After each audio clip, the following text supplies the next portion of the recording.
زهقت من العيشة دي ونفسك تعيش العيشة دي؟ زهقت من المناظر دي ونفسك تشوف المناظر دي؟ تعبت من الزحمة دي ونفسك تعيش في الفضا ده؟ مع المتر رمزي هتحقق كل أحلامك. مساء الخير عليكم. This is متر رمزي خبير الهجرة الأمريكية.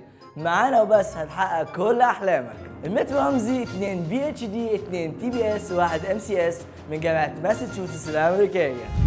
وجيت لكم مخصوص النهارده من الولايات المتحدة الأمريكية عشانك أنت وأنتي وأنتم، علشان أحقق لكم كل أحلامكم. زهقت من الزحمة ونفسك تعيش في حتة رايقة؟ حاسس بالخطر ونفسك تعيش في أمان؟ نفسك في شغلانة حلوة تحقق لك كل أمنياتك؟ حاسس إن أنت أقلية وحاسس بالاضطهاد؟ زهقت من الأشكال دي ونفسك تشوف الأشكال دي؟ مش حاسة بحريتك ونفسك تلبسي اللي أنت عايزاه؟ نفسك في الباسبور الأمريكاني؟ خد. نفسك في الباسبور الكندي؟ خد. نفسك في الباسبور الأسترالي؟ خد. حلكوا معايا. اتصل بينا على 0999 999. نقول الرقم مرة كمان 0999 101 999.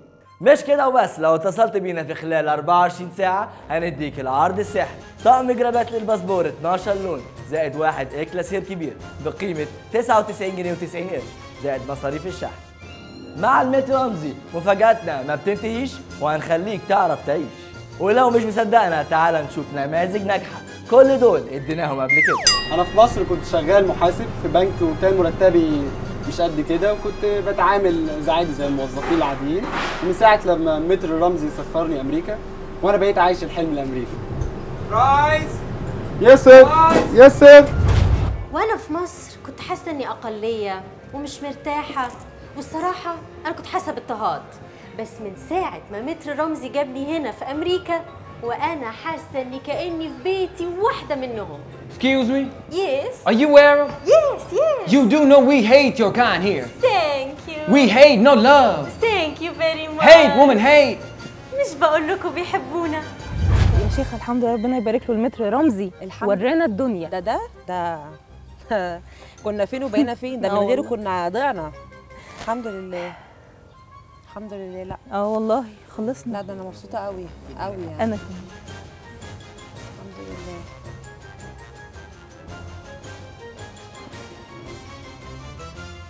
تليفون ما رنش ولا حد عبرني.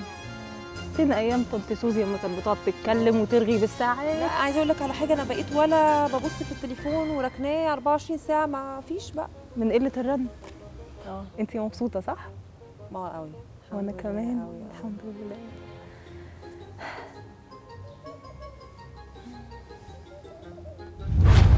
بص، لو احنا في مصر اي واد بيعدي لازم يشوف اي بنت يعكسها لازم يعكسها وخلاص. احنا في حته متحضره اهو، واحد عدى ولا عاكس ولا بص. مفيش معاكسه، ده بيعكسك انت. بيعكسني انا؟ خد ياض يا ابن من ساعه ما جيت امريكا وانا حاسس بالامان. الفضل طبعا يرجع لمتر رمزي. مفيش بقى انفلات وبلطجيه والجو ده، الدنيا زي الفل. مفيش امان احسن من كده. Shut up! Just give me your goddamn money. Where's your wallet? الله يخرب بيتك يا متر رمزي.